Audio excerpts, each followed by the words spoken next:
Any price for happiness. Robert B. Nelson. The curtains on the windows were so thin that passers-by could see into the restaurant, so he ordered his staff to cover the windows with newspaper. He had reserved the entire restaurant for his wife's birthday party and invited 40 of his closest friends. The birthday cake, which had taken 30 hours to assemble, would be a surprise. The guests began arriving at 6:30 and were seated in 5 tables, with a table of honor reserved for the governor, his wife, his 3 children, and 3 top advisors. At precisely 8:45 p.m., after the dinner, the cake was wheeled out from the kitchen.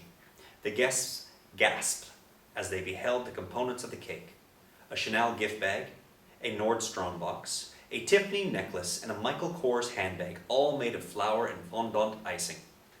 As the cake was cut, one of the governor's advisors got a text message. He read it carefully and asked the governor to step away from the table so they could have a private conversation. "What is it?" the governor snapped, eager to get back to the festivities. The aide held his hand over his mouth as he answered, "They've uncovered some damning emails. Emails that implicate you." "That's impossible. I deleted all the emails that raised any questions about my involvement."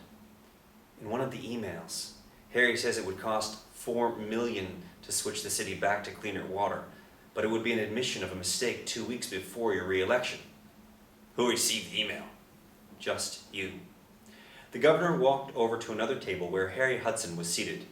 "Harry, can you step into the kitchen?" Harry and the governor found a corner of the kitchen unoccupied by restaurant employees. The governor still decided to whisper. "Do you recall an email you sent me 2 weeks before the election?" "I'm afraid I do, sir."